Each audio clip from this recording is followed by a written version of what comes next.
Fer, um agradecimento à tua participação, a você ter topado conversar com a gente no Long Vision Talks. Essa é uma pequena lembrança. Imensamente obrigada, Edu. O prazer é meu estar aqui com vocês. Imagina, a gente quer ouvir a tua voz. Abre aí para você ver o que tem. Surpresas. Tem uma cartinha para você. Isso é muito bom hoje em dia, né? Pra gente dar uma evitada, né? E lembrar que a gente é feito disso. Exatamente. Esse livro, não sei se você conhece, O Menino, a Topeira, a Raposa e o Cavalo. Não conheço, mas vai ser muito bom para ler nesses dias em licença maternidade. Nos intervalos das minhas mamadas. Perfeito. E olha só, vou te falar uma coisa. Bento e Antônio, Bento ainda é pequenininho, mas Antônio vai amar também. É um livro profundo para adultos e crianças. Ai, muito obrigada. Tem uma dedicatória para você. Bento e Antônio irão amar. Com certeza. Imensamente obrigada, Edu. Que é isso, Fer. Eu super agradeço a tua disposição. Então vamos lá. Sejam muito bem-vindos e bem-vindas ao Long Vision Talks, o seu canal para dialogar com gigantes. Eu sempre gosto de começar os meus treinamentos, as minhas palestras, reforçando o nosso propósito na Long Vision. E aqui no podcast não seria diferente. O nosso propósito é reduzir o estresse e aumentar a felicidade e a compaixão nas organizações. A voz de hoje aqui, Fernanda Louro, com certeza contribui com esse propósito porque ela lidera com inspiração e transformação. Hoje, converso com Fernanda Louro, CHRO da Fortebras. Fer, seja muito bem-vinda e muito obrigado novamente pelo aceite a esse nosso bate-papo. Eu que agradeço, Edu. De Curitiba para o mundo. É verdade. Muito feliz em estar aqui com vocês, ainda mais agora nesse papel tão importante que é da gente levar isso para frente, da gente aproveitar hoje em dia esses veículos de comunicação para a gente propagar o que a gente acredita e a gente falar cada vez mais sobre o quanto é importante essas habilidades socioemocionais que muitas vezes a gente negligenciou porque era feio falar sobre. Perfeito. Mas que cada vez que a gente cresce, elas são mais fundamentais para a gente sobreviver até. Então, imensamente obrigada pelo convite. Que legal, tenho certeza que haverão muitas pessoas, mulheres, homens, nos escutando a tua história, a tua trajetória que é linda. Eu vou dar um spoiler aqui no início, né? Então a Fer, caçula daqueles que ela foram os maiores incentivadores da sua trajetória profissional, natural de Dourados, interior do Mato Grosso do Sul, maratonista, executiva em licença maternidade do Bento, seu segundo filho. Inclusive, Bento hoje fazendo 3 meses. Que legal, parabéns para você, para ele. Mãe também do Antônio, de 2 anos, e casada com o Caê. Fer, eu acompanho a tua história, né, há muito tempo, a gente vai falar um pouquinho sobre isso. Eu acompanhei essa tua evolução como executiva, como ser humano, mas acho que ninguém melhor do que você para contar para nós, para mim, porque tem coisas também que eu não sei, né? Um pouquinho dessa tua trajetória de carreira. Então, você teve uma carreira notável em operações, até fazer essa transição para o mundo de gente, gestão, de RH, né? Como é que foi essa transição diária para você? Bom, eu acredito que até o início do mundo corporativo foi bastante pouco provável para mim. Saindo do interior do Mato Grosso do Sul, lá naquela época, pouco se falava ou nada se falava de universo corporativo. E ele era restrito, ele era muito concentrado e condensado em São Paulo, pouco em Curitiba, verdade. São Paulo e Rio. E como eu cursei publicidade e vendo hoje, eu acho que eu tão somente escolhi publicidade por conta da habilidade de comunicação. Porque na época, muitos publicitários queriam agência como propósito e era o natural, mas criatividade nunca foi meu forte. Entendi. Era sempre na raça, nunca foi na criatividade. E o fato de ter tido como grandes incentivadores meus pais, que infelizmente não estão mais aqui, eu imagino que eu sempre tive como algo muito forte, eu preciso dar certo. Eu preciso fazer dar certo. Se eu tenho dentro de casa exemplos que vieram com tão pouco e conseguiram, se eu tiver conhecimento, aprendizado, curiosidade, eu vou chegar lá. Teu ponto de largada em relação a ele já era mais na frente? Muito mais na frente. E o que eu acho que é importante, a gente muitas vezes coloca todo mundo no mesmo degrau, não é bem assim. Então, eu falo hoje de uma posição realmente privilegiada. A minha linha de largada, eu sei que foi diferente da grande maioria das pessoas. Eu tive um incentivo, eu tive para onde voltar. Eu tinha para onde voltar, caso isso não desse certo. Mas o legal, Fer, desculpa te interromper aqui, conhecendo você, isso nunca foi um fator de acomodação, muito pelo contrário. Jamais. Isso te drivava, Sim. te puxava muito, né? Sim, mas aí eu acho que isso, eu nunca nem tinha escutado a palavra mentoria na época, eu sempre tive um, que era o meu pai. Perfeito. Então, isso foi sensacional. Mas falando da carreira, eu formei em publicidade, ainda no Mato Grosso do Sul, e dentro da cadeira lá da graduação, a matéria que eu mais gostava era planejamento, que era praticamente uma das únicas que tinha um número. Logo depois da formação, eu fiquei um tempo fora na Bélgica fazendo intercâmbio, e foi muito legal ter feito o intercâmbio mais velha, porque eu acho que eu pude explorar melhor, entender melhor. E eu fui fazer um intercâmbio profissional, fiquei numa agência de comunicação, numa cidadezinha muito pequenininha, pertinho de Bruges. Olha só. Por quase 9 meses. O que foi bom foi no ano da Copa, na Copa, obviamente, na Alemanha, então pude estar presente, foi uma delícia. Que legal. Quando eu retornei, eu compreendi que eu queria programa de trainee. E aí, para minha tristeza, a grande maioria dos programas de trainee não me aceitavam, nem na eletiva. Porque era engenharia ou Exatamente, administração? era isso. Então, eram exatas. E eu super da área de humanas ali, publicitária, sem experiência alguma ainda. Falei, bom, preciso fazer alguma coisa. O que eu vou fazer? Vou estudar. Vou estudar, que certo, numa sala de aula de pós-graduação, eu conheço pessoas, vou começar a trabalhar. E foi aí que eu fui a Curitiba fazer uma pós-graduação em marketing. Então você não conseguiu participar de nenhum processo de trainee? Não ao menos dos que eu queria. Entendi. Porque eu acho que já na graduação, eu entendia que eu não queria estar naquele curso. Entendi. Mas eu falei, lá na frente eu corrijo, lá na frente eu olho isso de forma diferente. Então, na pós-graduação foi quando eu conheci pessoas do mercado de trabalho e comecei a trabalhar. Trabalhei em empresas de telecomunicação, empresas de transportes, construção civil, enfim. Mas o que eu acho que foi o norte da minha carreira foi ter trabalhado na antiga ALL lá em Curitiba, que me trouxe um senso de execução e gestão muito forte, muito forte. E eu te diria que muito do meu crescimento foi pautado nessa habilidade em saber executar, saber reconhecer um problema, e aí eu compreender muito melhor o negócio, ficou fácil em fazer uma transição. Então, estar no mundo de planejamento estratégico, de inteligência de mercado, de operações comerciais, para depois ir para recursos humanos, não foi tão difícil assim. Porque o sentido de compreender o negócio, essas cadeiras tinham me dado. Sim. Então, ele não foi natural, não foi óbvio, porque eu não pensava no movimento quando eu o fiz. Mas ter tido essas experiências anteriores... Te preparou. Muito. Deixa eu pegar esse gancho que você falou. Acho que não sei se foi a tua primeira experiência em Curitiba, quando você se mudou para Curitiba, se foi a LL. Não, foi a antiga GVT. Antiga GVT, legal. Exato. Depois foi para LL. Sim. E foi aí que eu te conheci. Exatamente. Nesse momento. Exatamente. E aí eu já conversei aqui com o Gustavo Witt, que você trabalhou na LL, com o Alonso Bi. Sim. O Rafael Bosa vai estar com a gente Perfeito. no podcast também. E o que me parece assim fantástico é que de fato, para mim, foi um celeiro de grandes talentos esse momento, aquela época da LL, porque todas as pessoas que eu conheci hoje estão mandando muito bem nas suas áreas, né? E todos eles falam, puxa, foi um aprendizado fantástico. Éramos todos muito jovens também, eu diria, né? Mas todos com muito afinco, muita vontade em fazer, muita vontade em prosperar, muito brilho no olho, muito brilho no olho. E de certa forma, estando hoje em São Paulo, poxa, a gente vai caminhando, vira e mexe, eu já encontrei o Alonso em restaurante, já encontrei o Vite andando na rua. Então isso faz também uma grande comunidade de bons colegas. Mas sem dúvida alguma, esse potencial de execução, eu acredito que todos nós que passamos por lá trouxemos muito forte para as nossas vidas, inclusive. Que legal.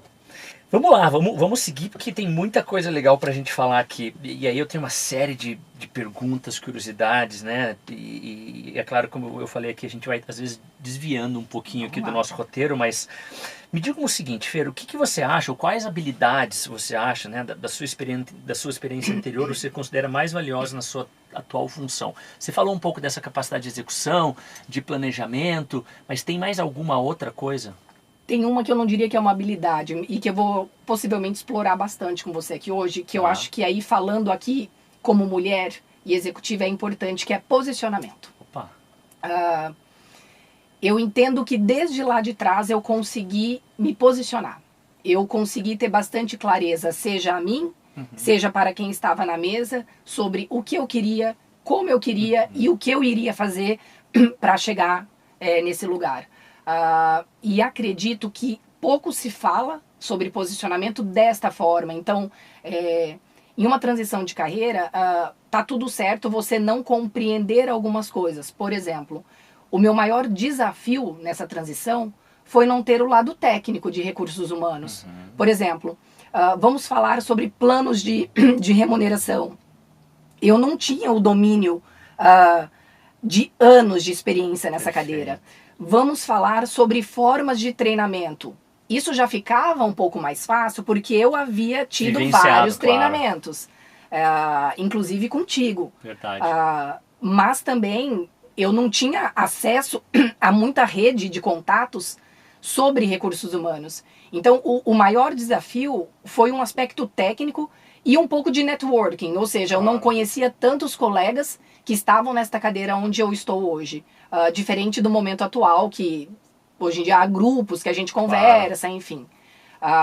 Mas, sem dúvida alguma, posicionamento, uma comunicação clara, um bom entendimento de solucionar problemas, o trabalho em equipe, então, algo que é bastante valioso e bastante enriquecedor como líder.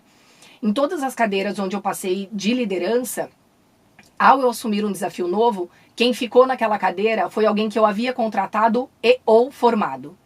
Ótimo. Isso é muito importante para a gente como líder. Então, eu não saí largando de qualquer forma, não. Houve uma construção. O Fer, eu gostei muito dessa tua fala de a capacidade de se posicionar. Eu acho que o posicionamento é fundamental e ele está muito atrelado a como você se posiciona, né, na sua comunicação. E aí é uma curiosidade mesmo.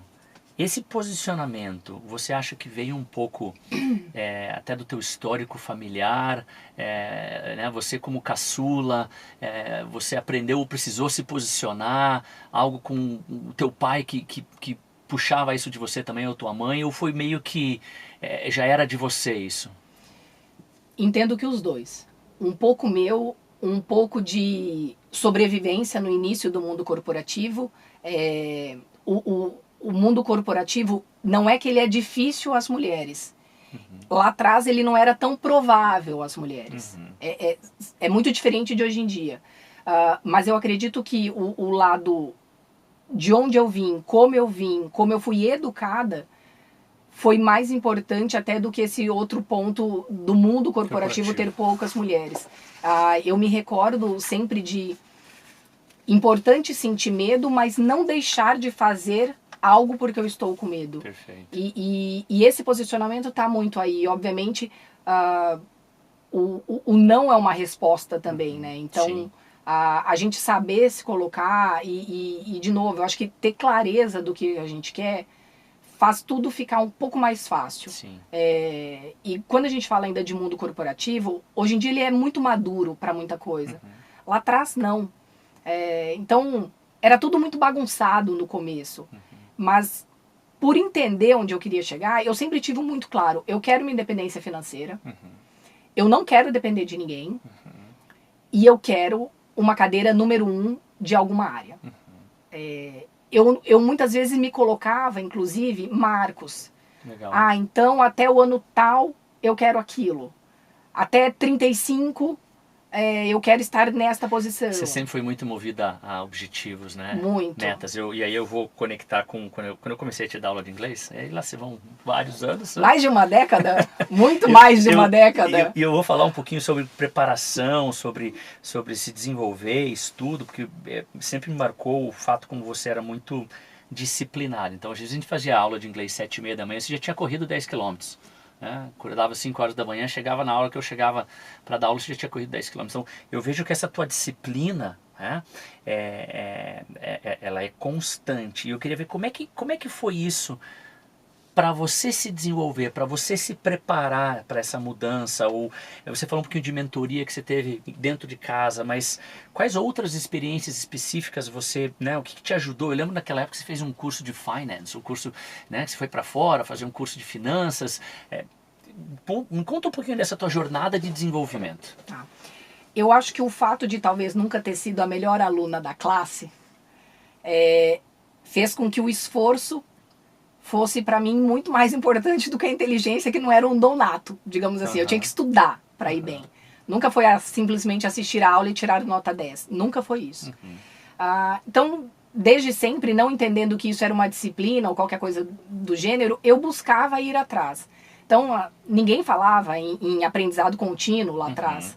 Mas era uma forma de buscar. Então, de novo, eu me recordo quando eu comecei a trabalhar, o fato de não ter tido uma bagagem em ciências exatas, poxa, eu não sabia usar Excel de forma adequada. E na época, falar bem a verdade, poucas pessoas sabiam, porque a gente está falando de muitos anos lá atrás. 10, 15 anos atrás. Então, na época, até um colega de hoje em dia, eu lembro que eu falava para ele, cara, domingo a gente pode vir aqui no escritório para você me ensinar a fazer tabela dinâmica, PROC V, PROC H, sei lá, soma C, o que for. Hoje em dia, olhando, a gente dá risada, mas mudou muito, porque eu consegui analisar melhor o dado. Então, anos que, na época, eu olhava a inteligência de mercado, então, anos que o Brasil não estava indo muito bem com safra, poxa, quem que pode te dar uma explicação legal sobre aquilo? Quem que você pode se conectar? A curiosidade ajuda muito quem não tem a inteligência como algo forte, digamos assim. E a disciplina liberta. Verdade. Então, eu lembro quando eu comecei a correr porque eu não conseguia correr. E eu achei aquilo muito estranho.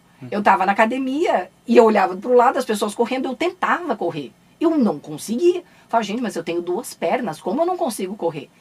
E aí eu lembro que eu comecei a dar voltas no quarteirão da academia. Um dia eu consegui, outro dia eu consegui 2, enfim. E aí um colega falou, olha, vamos fazer uma provinha. Nossa, no Barigui era a provinha. No Parque Barigui. No Parque Barigui, em Curitiba. de 10 quilômetros. Eu quase morri. Aí eu falei, não é possível que para correr 10 quilômetros é esse esforço. E aí eu fui evoluindo com treinamento, dos 10 fui para os 16, tinham provas de 16 naquela época, para meia maratona, até chegar na maratona. E também na época isso não era comum. A corrida há 12 anos atrás, ela não tinha esse glamour que ela tem hoje. Era algo bem raiz, assim. A gente corria de uma forma raiz, não tinha muito seguir a planilha. Não tinha assessorias de corrida, não tinha esses grupos de corrida, era mais... O que eu acho também que me deu algo que é importante, uma habilidade importante para a carreira, que é o improviso. A gente precisa saber o que fazer no momento que o que você acreditava que você ia ter de output não vem. Como você sai? Como você tem esse jogo de cintura? Isso é bastante importante. Ou seja, pelo que eu estou entendendo aqui, toda vez que você se viu diante de uma dificuldade, ou um tema que você não dominava, ou uma atividade que você não mandava bem, eu pedi ajuda. Você pedia ajuda. Pedi ajuda. E você se desafiava, você ia atrás. Pedi ajuda. Eu nunca disse, não topo essa cadeira porque eu não sei. Eu falava, olha, eu não sei agora, mas eu vou aprender. Que legal. E aí, tá, se me permite, Edu, tá claro. Um gancho que eu acho que nós mulheres muitas vezes buscamos ter algo muito perfeito, romantizado, que é, não, mas para eu falar assim para essa cadeira, eu tenho que estar 100% preparada, eu tenho que fazer o checklist. Não precisa, porque vocês homens não fazem isso.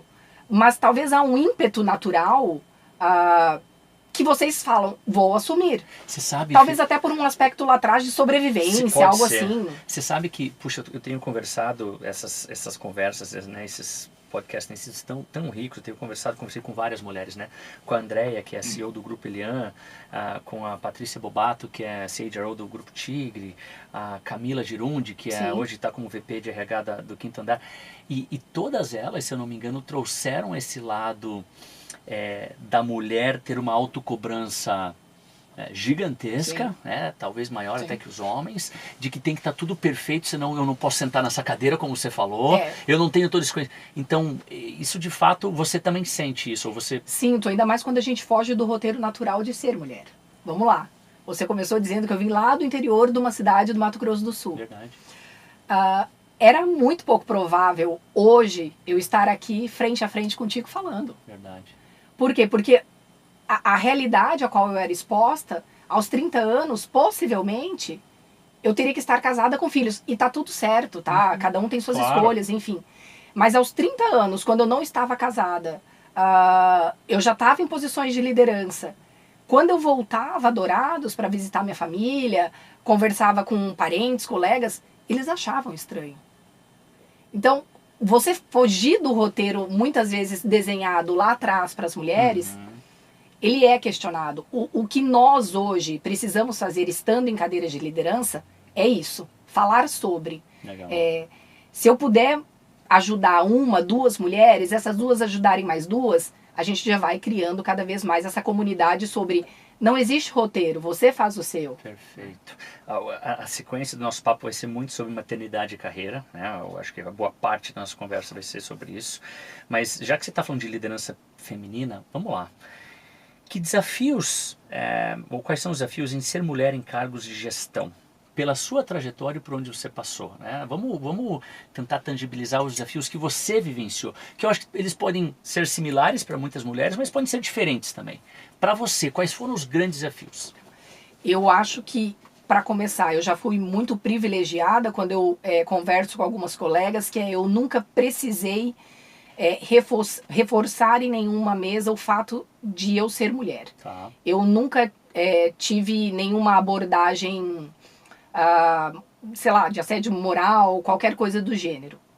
Muitas vezes eu ouço delas que é porque eu sempre me posicionei. Então eu nunca dei qualquer margem. Não sei te dizer se é isso ou não.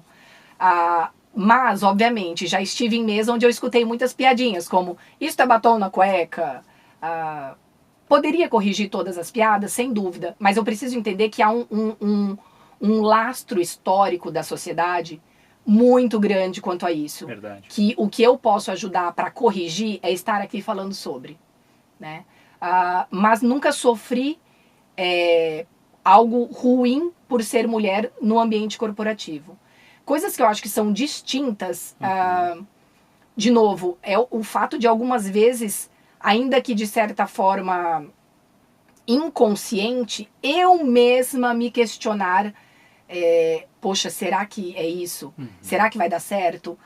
Muitas vezes a própria mulher é a própria sabotadora dela mesma. Entendi. Naquela linha de ter o checklist completamente pronto, de achar que a gente tem que estar 100% preparada. Mas eu nunca me coloquei numa posição inferior por ser mulher. Nunca. Volta pro posicionamento, né, Fera? E a grande maioria das vezes estou em mesa com homens, nunca me coloquei numa posição inferior sobre isso. E aí, de novo, eu acho que mentorias, nesse caso, principalmente mentorias femininas, voltadas para as mulheres, podem ajudar bastante nessa questão do posicionamento. Você hoje, né, ocupando uma cadeira C-Level, né, conheci, já trabalhamos juntos lá com o Rogério, com todo o time, mas você hoje é a única mulher na liderança, na alta liderança, vamos dizer, no C-Level da Fortebras. Sim, foi bastante gratificante, na realidade, a assumir essa cadeira, sendo, sim, a primeira mulher da diretoria executiva. Mas eu acho que mais do que isso, estando numa cadeira que muitas vezes fala, não, nessa liderança dessa empresa, a mulher só está ocupando esta cadeira de recursos humanos. Aí que tá. Não é só ocupando a cadeira de recursos humanos. Quem faz a empresa é toda e qualquer pessoa, independente de área. Então, é a cadeira mais importante. Entendo que as cadeiras de negócio que eu passei são extremamente relevantes no aspecto de compreender o negócio, mas no aspecto de entender a estratégia da organização e desenhar a minha estratégia como recursos humanos para apoiar a organização chegar até lá, eu entendo que é a cadeira mais estratégica.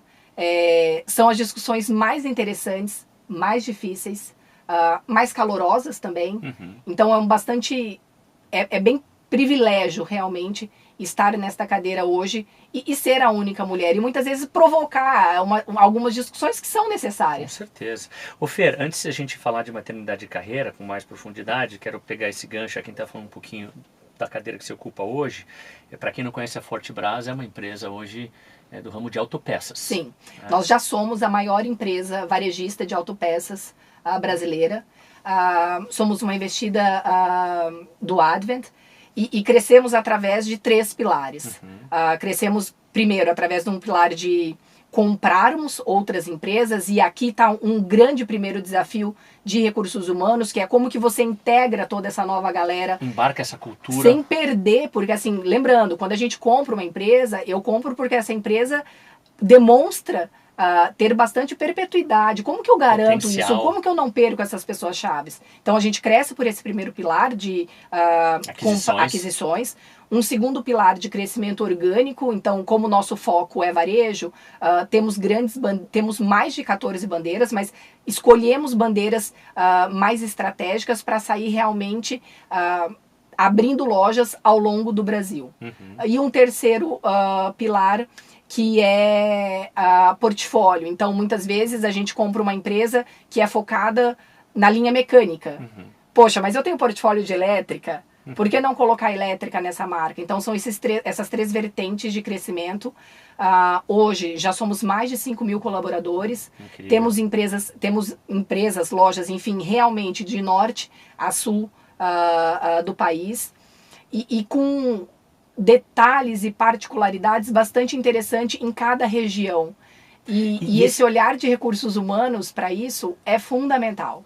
E essa era a minha pergunta, e é uma curiosidade genuína. Já que a gente está falando de liderança feminina, dos teus desafios, o mercado de autopeças, para mim, talvez na minha ignorância, é um mercado talvez extremamente machista. Ou era, né? Porque a gente está falando de autopeças, existe ainda isso? Você sente um pouco disso ainda? Temos, obviamente, mais homens trabalhando dentro da organização do que mulheres. Mas temos excelentes vendedoras, temos excelentes estoquistas, temos excelentes gerentes de loja. Então, não há uma distinção sobre. Mas, naturalmente, é um mercado mais masculino do que feminino. Mas dentro da Fortebras, a gente busca sempre não ter essa distinção. Então, quando eu vou abrir uma vaga de vendedor, é vendedor ou vendedora. Perfeito. Quem performa, quem pode ter uma entrega melhor, mas não fazer uma distinção pelo gênero. Perfeito. Maternidade e carreira. Acompanhei essa tua jornada também, né? Eu lembro que sempre foi um desejo teu. O Edu também era um pouco de conselheiro amoroso.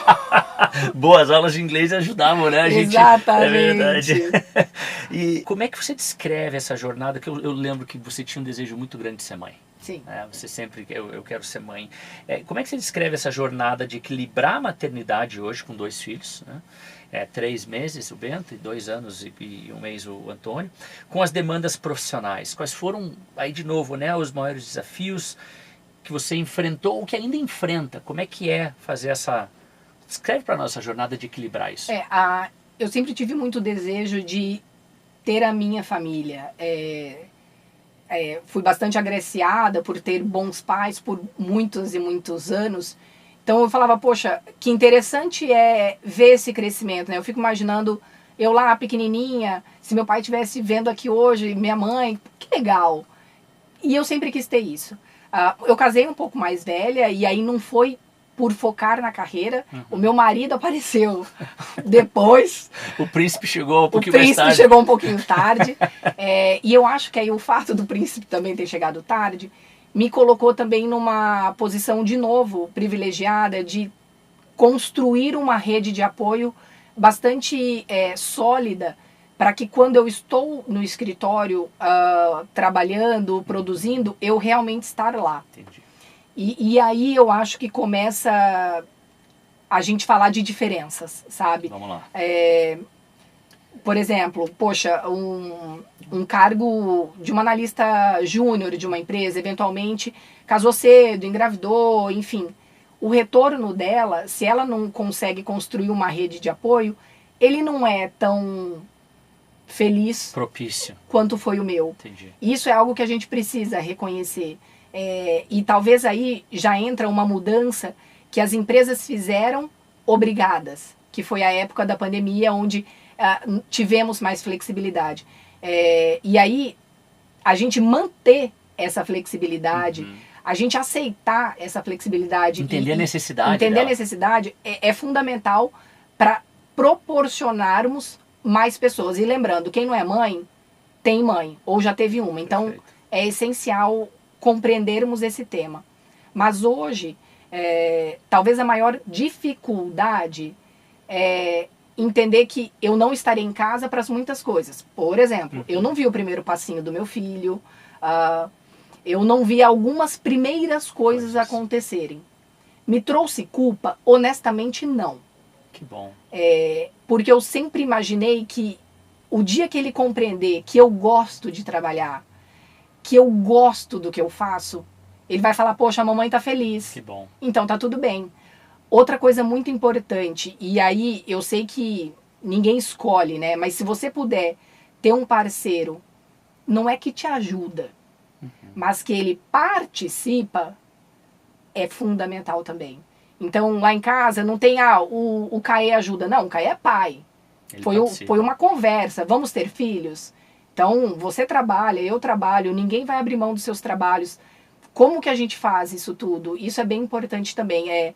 Muitas vezes, na linha do posicionamento, as mulheres falam um pouco sobre se eu quero investir na minha carreira, será que eu conversei isso dentro de casa? Perfeito. Eu conversei isso com o meu parceiro? Eu conversei isso com a minha parceira? Como que eu estou abordando esse assunto dentro de casa? Não é trivial. Perfeito. E tem que ter uma conversa. Tem que ter. A gente fala muito de ter conversas duras no mundo corporativo. Essa é a primeira que tem que ter dentro de casa para você conseguir ter o sucesso lá fora. Concordo 100%.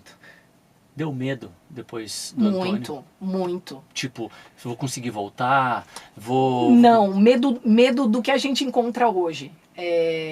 Então, quando eu noto uma geração bastante ansiosa, uma geração muito voltada à tela, a tudo, muito pouco saudável mentalmente falando, uma geração que não fica, né? A gente vê muitas vezes índice de desligamento em organizações, quando pegamos por faixa etária, essa faixa etária mais baixa, eles trocam. Então você fala assim, cara, como que eu educo e crio uma pessoa para ela não ter essa ansiedade, para ela ser uma pessoa boa, que vai prosperar, enfim. O medo do retorno, ele ficou muito mais... Meu filho estará bem cuidado? Entendi. E algo muito importante, que aí de novo, assim, eu não sofri nenhum preconceito no meu retorno dentro da empresa. Pelo contrário, você falou o nome do Rogério e destaco aqui, o Rogério sempre foi muito... sempre me proporcionou muito espaço. Então, tudo era conversado e tudo é conversado. Rogério, olha, hoje eu vou fazer o home office porque eu preciso eventualmente levar o Antônio a pediatra. Tá tudo certo. Uma coisa que é muito claro, você sabe o que você tem que entregar. Perfeito. Algo que a maternidade traz de muito rico e eu acho que é pouco explorado, aumenta a priorização.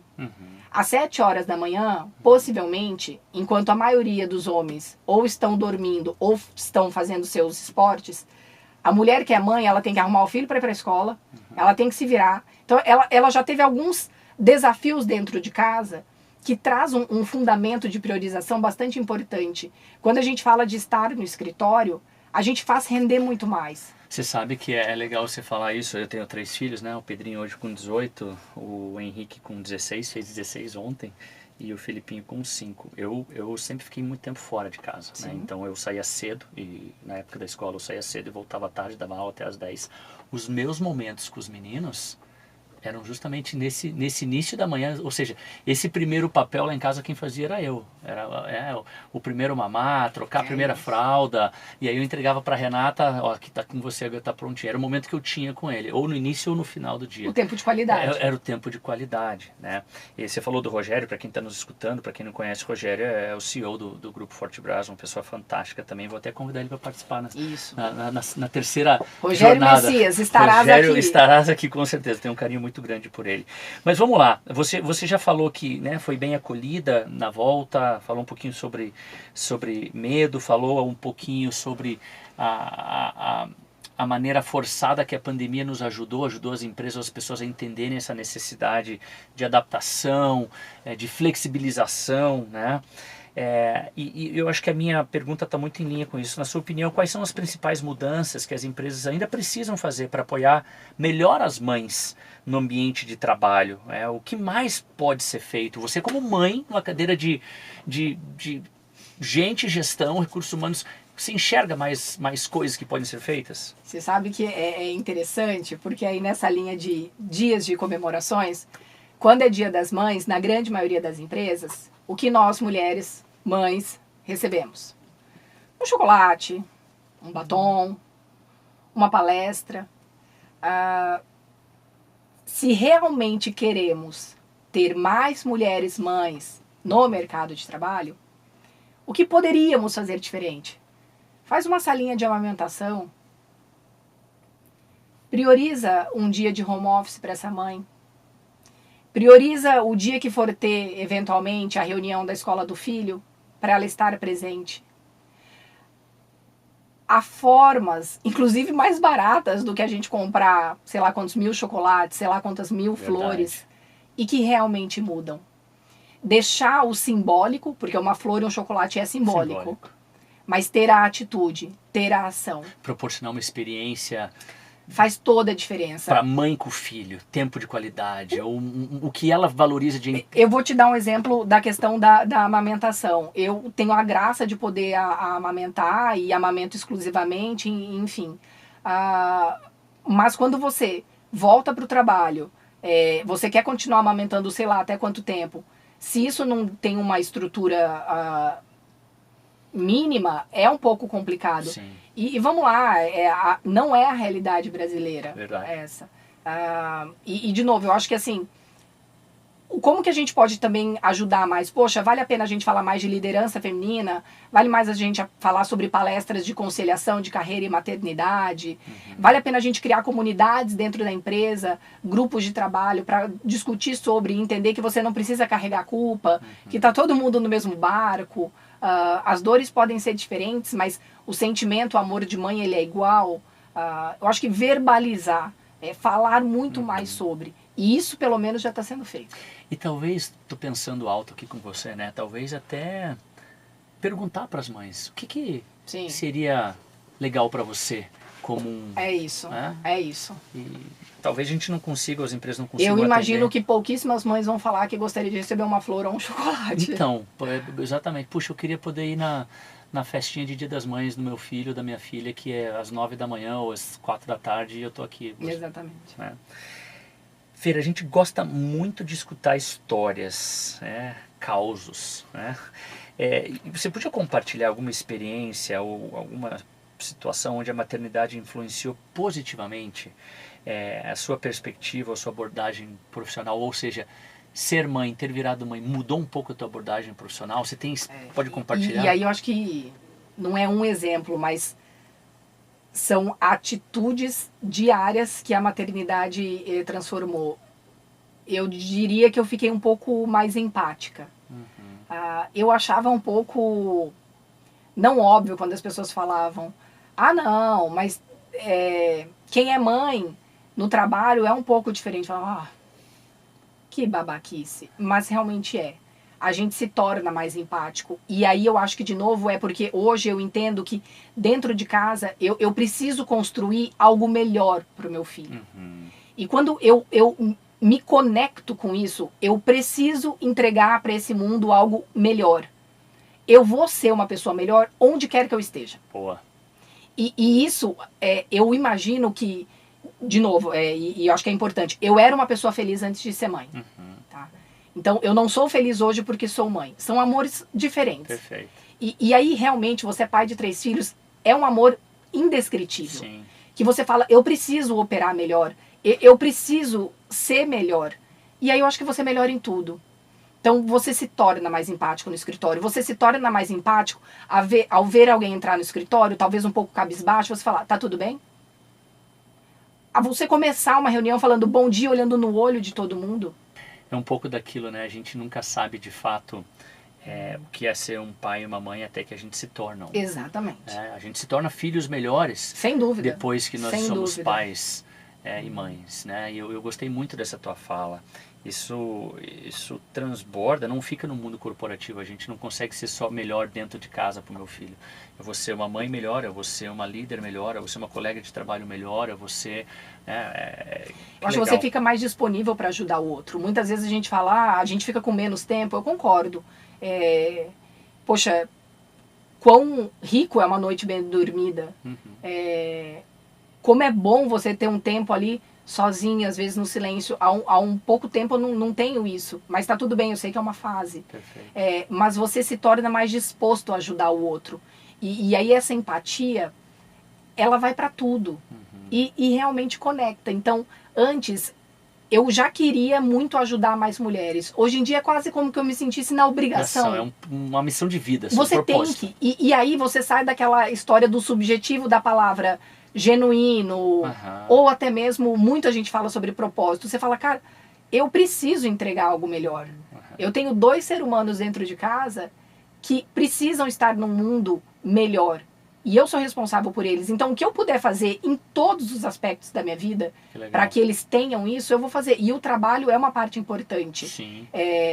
Meu super respeito a quem muitas vezes precisa deixar as suas carreiras para cuidar dos filhos, ou tira um período de qualidade para cuidar deles, mas para mim estar no trabalho é bastante importante. Então, se eu escolho sair da minha casa, deixar os meus filhos para trabalhar, eu preciso fazer isso muito melhor do que eu fazia antes. Eu vou abordar essa parte do conciliar vários pratos, mas aqui eu vou fugir do nosso protocolo e eu vou... Esse livro que eu entreguei para você é O Menino, a Topeira, a Raposa e o Cavalo, de Charlie Macri. É um livro fantástico, muito profundo. Quem nos trouxe para a Long Vision foi a Penélope, e ele é às vezes é um soco no estômago, o que você vai ler aqui. E eu separei uma frase de uma parte aleatória que eu quero ler e que eu queria que você comentasse sobre. Você não sabe o que... Não falamos sobre o improviso? Então, perfeito. Vamos lá. Exatamente. Então, olha só, aqui é uma conversa entre o menino e a topeira. O menino fala assim, puxa, para você, qual é a maior perda de tempo? Ficar se comparando com os outros, falou a topeira. E ele continuou, será que existe uma escola para a gente desaprender? Então, olha que interessante, olha que forte, né? Ficar se comparando com os outros é a maior perda de tempo. E será que existe uma escola para a gente desaprender? Queria escutar um pouquinho você sobre essas duas falas. Interessante, porque na linha da comparação, quando eu penso lá atrás, eu acho que poucas vezes na vida eu me vitimizei, mas uma das vezes que eu mais me vitimizei, talvez eu me vitimize até hoje, é o fato de ter feito uma graduação ruim. Então eu falo, poxa, eu deveria ter feito engenharia, muito por conta de lá atrás os programas de trainee não aceitavam, enfim. Então eu me comparava. E aí naquela comparação, naturalmente, tecnicamente falando, eu estava abaixo. O que eu fiz? Eu pedi ajuda. Poxa, vem aqui, me ajuda a aprender Excel, me ajuda a falar sobre com quem que eu converso, com quem que eu vou estudar, enfim. E ainda na linha de comparação, o mais importante hoje, quando a gente se compara, eu me comparo sobre o que eu vejo de você. Exatamente. E possivelmente o que fez você chegar até aqui não é o que eu vejo. Hoje eu estou vendo o resultado da sua construção. Verdade. E então as linhas de largadas não são comparáveis. Muitas vezes você precisou correr muito mais do que eu por sobrevivência no início e hoje você está desfrutando de resultados fantásticos. E eu vou olhar da foto agora e vou falar, cara, olha o Edu, mas eu não sei o que foi lá atrás. Verdade. Então a comparação, ela mata a gente. Você sabe que quando a gente fala de CNV, de comunicação não violenta, né, e a comunicação não violenta não está atrelado apenas ao ser agressivo na minha comunicação. Tem uma série de maneiras que faz com que sejamos violentos. E a comparação é uma comunicação violenta. Você teve 2 irmãos, uma irmã e um irmão, eu tenho uma irmã. Quantas vezes pais, né, comparavam, e quantas vezes a gente cai nessa armadilha de comparar, mas teu irmão estuda muito mais do que você, né? Teu irmão tem uma facilidade. Então, e a comparação para dentro é igualmente danosa. A gente se compara e isso para nós também é uma comunicação violenta com nós mesmos. Eu lembro, talvez eu acho que o primeiro curso que você ministrou para nós foi Presentation Skills. Foi Presentation Skills. Eu lembro até hoje. Nós iríamos receber gringos e toda a questão da oratória era fundamental. E a Penélope, inclusive, num sábado à tarde, ela estava nos falando sobre algumas habilidades e nós tínhamos que escolher uma palavra que nos representasse. Gente, isso faz mais 15 anos, eu acho. É mais por aí. Eu acho que talvez 15. E eu lembro que eu escolhi a palavra grit. E é algo que eu uso até hoje. Eu tenho, para mim, a minha comparação utilizando grit, que é paixão e perseverança. Se eu me comparo com quem intelectualmente se formou em escolas melhores, eu sempre estarei para trás e infeliz. Mas se eu olho nessa perspectiva de eu preciso perseverar, eu preciso fazer, então eu vou ter disciplina, eu vou ter execução, fenomenal. Uma comparação que é saudável. Falando um pouco da corrida. Eu estou na 8ª maratona. Eu sempre quero fazer uma prova um pouco melhor. Perfeito. Agora, para o retorno, eu não estou correndo agora, obviamente, mas eu já tenho o meu calendário de provas.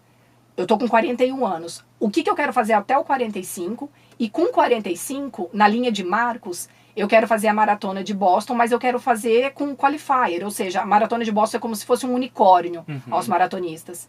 Então, eu preciso ser a minha melhor comparação. Eu preciso entregar melhor dos 41 anos até os 45. Para os 45, eu estar correndo a maratona de Boston. Essa comparação é saudável. Perfeito. Te motiva. Exato. Mas eu me comparar com o outro, eu estou olhando simplesmente a fotografia. Perfeito. E em linhas muito diferentes. Que legal que você trouxe essa história do grit e do presentation, isso que eu lembro muito desse dia. Foram 2 dias, se não me engano, sexta e sábado, intensos, né? E os aprendizados ficam. Ô Fer, conta pra nós aqui, vamos voltar a falar um pouquinho de maternidade e carreira. Como é que concilia esses pratos? Dá para conciliar? A gente falou sobre culpa materna e tal. Alguma dica, alguma estratégia que você adotou, que foi eficaz, que você possa compartilhar, né? Já com essa preenchendo esse teu propósito de ajudar ainda mais mulheres, que você pode de dicas, ou como é que é isso? Eu não sei se é uma dica, mas como eu construí o meu retorno da primeira licença. Vai lá, 2 meses antes, 1 mês e meio antes, eu já comecei a dar uma olhada nos meus e-mails, eu já comecei a ver o que estava acontecendo na empresa, para eu não chegar no meio do furacão. E de certa forma, quando você vai tirando pouquinhas horas por dia, então às vezes o bebê está dormindo, você consegue fazer isso, já vai te dando uma vontade de voltar. Porque quando você está mergulhada naquele universo de maternidade, você não consegue entender por onde começar muitas vezes. Perfeito. Mas se você começa tirando pouquinhas horas do seu dia, então, hoje eu vou tirar 1h30, vou ler meus e-mails. Amanhã eu vou ler sobre treinamentos, porque é algo que eu sei que esse ano vai ser super desafiador, eu vou ver o que está acontecendo no mercado sobre. Você já vai começando a ter de novo essa linguagem para você. Você vai começando já a programar o seu cérebro sobre... Você olhará outra coisa que não é somente agora a licença. É meio que uma adaptação. Exato. Né? E claro, eu acho que, de novo, se for possível, dentro de casa, ter a conversa sobre, olha, como nós vamos fazer, quem vai levar na creche, se for ficar na creche, quem vai voltar para o banho, se for alguém voltar, essas conversas precisam acontecer.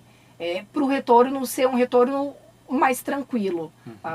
Eu busquei fazer isso.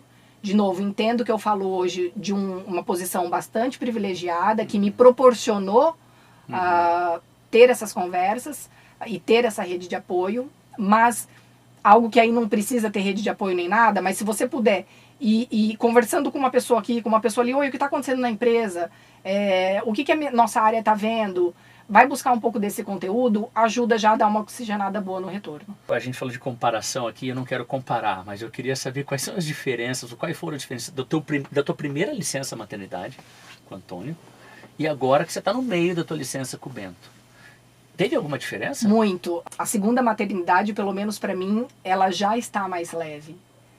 Os primeiros 6 meses ali, eles são maçantes, você sabe disso. Difícil. Então, quando a pessoa... Hoje, por exemplo, meu marido falou, nossa, o Bento já tem 3 meses. Eu falo, já tem pra quem, né? Pra mim é ainda. Mas você sabe que passa. Então, esse começo que é muito... você abre mão, privação de sono. Gente, vamos lá, se a gente lembrar atrás, privação de sono é tortura de guerra. Sim. Então, é pesado. Mas você entende que passa. E aí, quando eu vejo hoje o Antônio com 2 anos, indo à escola... de forma tranquila, gosta da escola, e aí eu vejo o Bento pequenininho, falo, poxa, eu sei que vai chegar esse movimento de os dois estarem saindo. E, inclusive, isso é algo que eu sempre pondero. Vamos supor que eu assuma parar, mas eles vão estar indo. E eu vou ter parado? Então, se eu consigo hoje conciliar, que bom. E eu acho que cada vez mais, se eu nessa posição consigo falar sobre, eu realmente posso ajudar. E aí eu entro na minha última pergunta em relação a isso, que eu acho que você já trouxe alguns conselhos, mas vou perguntar aqui, quais conselhos você daria para outras mulheres que estão tentando também balancear as suas responsabilidades de mãe com as suas ambições profissionais? Tem algum outro conselho, alguma outra coisa que você quer trazer, que você acha importante dividir aqui? Edu, se possível, eu acho que buscar o autoconhecimento.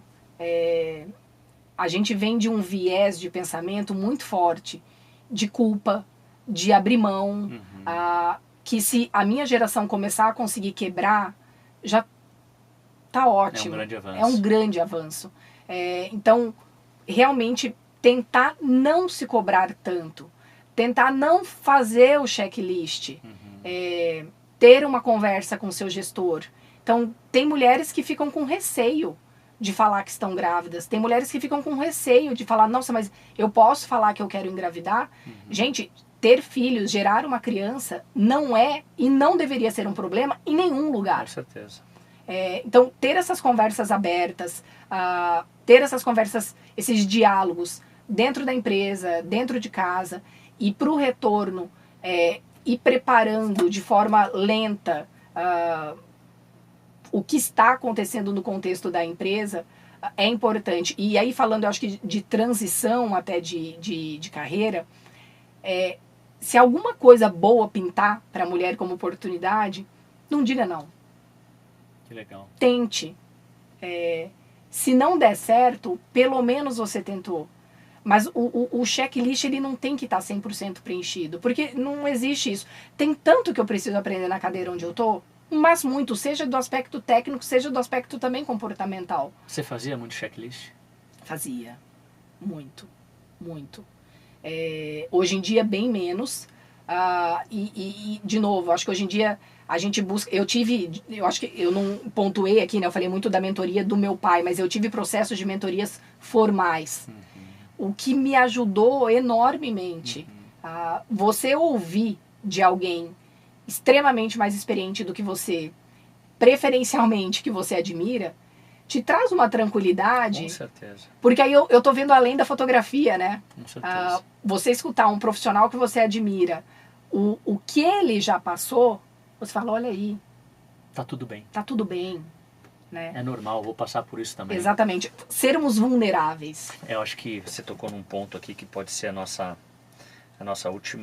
o último tema aqui de vulnerabilidade, né? E para isso eu vou conectar muito com o trabalho que a gente fez com vocês, né? Com o Rogério, o time número 1 da Fortebras, quando a gente levou o Five Behaviors para fazer esse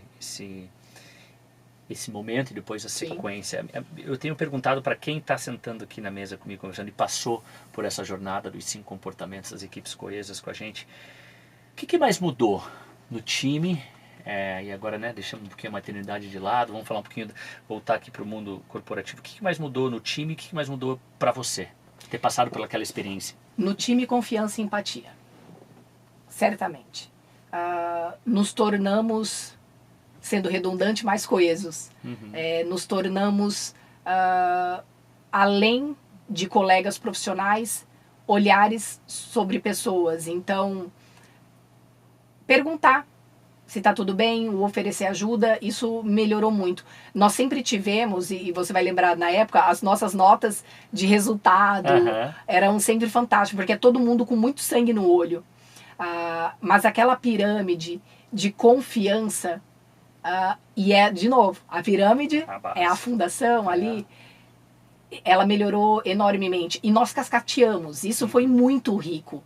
Cascatearmos para gerentes gerais, cascatearmos para gerentes sêniores do corporativo, porque faz inclusive a nossa cultura sair de uma linha de papel ir para uma linha de dia a dia. Verdade. Então, quando a gente fala da cultura Fortebras, somos mais fortes juntos, eu consigo ser mais forte se eu confio e se sou empática também. Isso certamente com o treinamento e com todos os cascateamentos veio de forma bastante evidente pra gente. Você sabe que eu não sei, eu acho que eu já te agradeci a você, o Rogério, o Fortebras, mas eu queria aqui fazer um agradecimento público, porque durante a pandemia nós fizemos muitas coisas online. Sim. Né? E durante a pandemia, a Fortebras, vocês estenderam a mão para a Long Beach e falaram, pô, vamos fazer online, a gente acredita nisso. E para nós foi fundamental para a nossa sobrevivência, não tenho dúvida. E uma coisa eu importante, queria te agradecer nós não tivemos nenhum déficit de qualidade do treinamento por ser online. Verdade. E aí, obviamente, retornando ao agradecimento, é muito da competência de vocês sobre o tema. E é algo que parece pouco importante quando a gente fala, mas é óbvio que temos que um confiar no outro.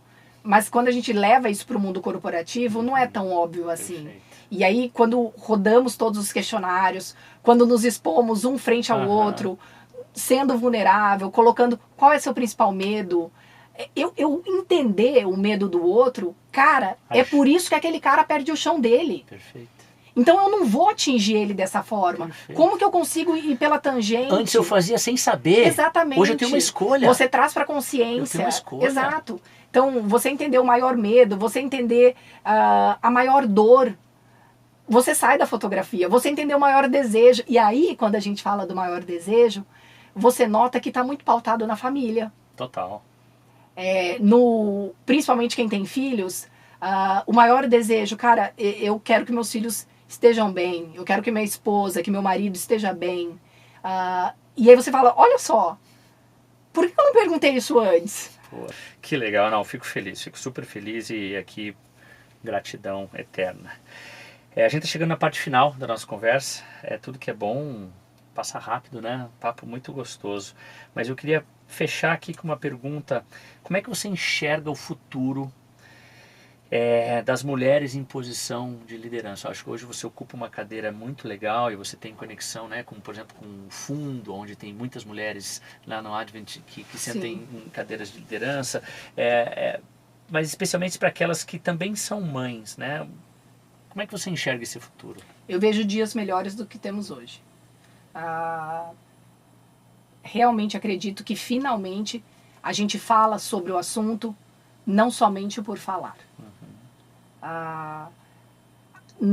Dificilmente a gente vai perder o que já conquistamos. Sim. Então, ter essa flexibilidade maior. Hoje em dia, realmente a mulher é vista com a competência que ela tem. E, de novo, se todos os dias pudermos nos posicionarmos melhor, nós ganharemos. Se a sua fala é interrompida numa reunião, corrija quem interrompeu. Peça, por favor, espera eu terminar de falar. Talvez você falando isso, nunca mais precisará ser dito novamente. Se sentiu agredida por uma piada, corrija. Não tenha medo de corrigir. De novo, muitas vezes são falas que vêm de séculos, talvez. Então, se posicione. Não tenha receio de dizer que não sabe. Não preencha o checklist. E mais do que tudo, entenda que quem não é mãe, ou tem uma, ou teve. E se a gente simplesmente excluir esse assunto, eu não estou exagerando, a gente vai excluir a humanidade. E eu acho que tem uma coisa muito legal nessa tua fala, né? Se posicione, corrija uma piada que te ofendeu. Sim. E se aquilo for recorrente, se você fizer 1, 2 vezes, corrigir, se posicionar e ainda não for ouvido, talvez aquele lugar não seja para você. E tem uma outra coisa, Edu, que muitas vezes as mulheres também jogam contra as próprias mulheres. Então você tem a mulher que não trabalha, que acha que a mulher que trabalha está errada. Aí você tem a mulher que trabalha, que acha que a mulher que não trabalha é errada. Não existe certo e errado. São escolhas. E se eu estou confortável com a minha escolha, é o mais importante. A partir do momento que eu tomo aquela decisão, eu vou fazer muito mais bem feito. eu vou propagar de forma melhor. E aí não tem certo e errado, cada um tem a sua receita dentro de casa, cada um tem uma realidade diferente. De novo, pergunte a realidade do outro também. Tem alguém que está retornando de licença maternidade do seu time? Liga antes. Tá tudo bem com você? Eu posso te ajudar? Mas faça essa pergunta num tom saudável, não naquele tom que você já deixa a pessoa que está ouvindo com receio. Uma cobrança. Exato. E aí ter essa posição agora de ser mãe me traz que isso não é trivial. Isso é importante. Você preparar um ambiente... E você não tem que mudar nada, tá? Você não tem que mudar o copo de lugar, a mesa de lugar, não. Prepara o ambiente para essa pessoa voltar entendendo que ela tem o lugar dela. Que o que ela não deixou de trabalhar. Ela teve um tempo de pausa para se dedicar a algo. Fer, antes do meu fechamento, alguma dica de livro, de filme, de série, alguma coisa que você está fazendo no momento que seria legal compartilhar aqui com quem está nos ouvindo? Eu gosto muito de biografia. No momento eu não estou lendo nada, confesso. Assisti algumas séries que não eram muito voltadas ao mundo corporativo, enfim. Mas eu acho que a biografia, seja ela qual for, a minha primeira foi do Sam Walton, do Walmart. Mentira, a minha primeira foi do Jack Welch. Da GE. Inclusive a escolha dela foi porque eu queria muito ser um trainee da GE lá atrás. Olha que legal. Mas eu acho que a biografia de pessoas que prosperaram nos inspira porque eu saio da foto. Eu saio da foto da capa do livro. Eu vejo o filme, né? Principalmente se é autobiografia. E aí você compreende que todo mundo tem um desejo muito maior. Na realidade agora eu tô vendo a série Ayrton por Senna, ou Senna por Ayrton. Agora entendi. E a fala é dele, né? Ao longo da série inteira a fala dele. E a perspicácia desse cara, a resiliência desse cidadão. Eu era uma criança praticamente, um pré-adolescente, enfim. Mas você ouvir hoje é tão atual. Verdade. E é tão ainda verdadeiro no sentido de, se eu não me desafiar, então, poxa, tudo bem que as pessoas podiam achar que a ultrapassagem dele nem sempre era 100% correta, mas ele ultrapassava. Eu também assisti, para mim ficou muito marcante. Eu li o livro do Senna também, inclusive Made in America, que é o livro do Sam Walton. Eu tenho 4 lá em casa. Tem o meu, é muito bom. E tem um para cada dos meus 3 filhos. Estou guardando o momento certo, porque aquilo mudou minha vida. Abri meu negócio por causa daquele livro. Mas o que eu ia falar que me marcou muito nesse documentário, o filme do Senna, a série, existe o desejo da vitória, mas o maior desejo dele é sempre de ser melhor a cada dia. É isso. Isso vai levar ele até a vitória. Mas o desejo maior é de ser melhor um dia após o outro. E aí eu acho que é a comparação com a gente mesmo. Então eu ser melhor realmente como pessoa, eu realmente ser melhor no meu trabalho, realmente ser melhor no esporte que eu escolhi. Como mãe. Tudo isso. Então eu acho que hoje em dia, com 41, eu me vejo muito mais tranquila, por exemplo, com 30. E é interessante que eu lembro que eu tinha alguns marcos com 35, com 40, que eu não atingi. Seja do aspecto pessoal, seja do aspecto profissional, enfim. Mas hoje, vendo onde eu me encontro, tudo fez sentido. Perfeito. E, de novo, com 41, por que eu não posso fazer esse marco com 45? Claro. Por que eu não posso fazer esse marco com 50? Essa capacidade de execução, ela não é perdida com a idade. Pelo contrário, a gente traz experiência, a gente traz maior dinamismo. E nisso eu acho que o Senna ainda é para essa geração que nem ouviu, né, consegue ensinar muito bem. Fernanda, que bate-papo maravilhoso. Eu que agradeço a oportunidade de poder sair um pouquinho de casa, falar sobre carreira, de novo já falar, poxa, tem um monte de coisa acontecendo no escritório, inclusive hoje, no dia aqui da nossa gravação, a gente está tendo treinamento para a nossa liderança corporativa. Vindo para cá, estava conversando um pouco com o time, falei, olha, eu também estou indo gravar um podcast, então a gente está todo mundo trabalhando, fazendo coisas. Já está no processo de readaptação. Muito, e isso é muito legal. Galera, esse foi mais um Long Vision Talks, dessa vez compartilhando essa voz gigante da Fernanda Louro, CHRO na Fortebras. De novo, muito obrigado a você pela participação e aos nossos ouvintes e colaboradores. Quer saber mais sobre histórias fantásticas de grandes líderes? Curte aqui o canal, segue a gente, compartilha os episódios com quem precisa daquela pitada de inspiração. Até a próxima. Tchau.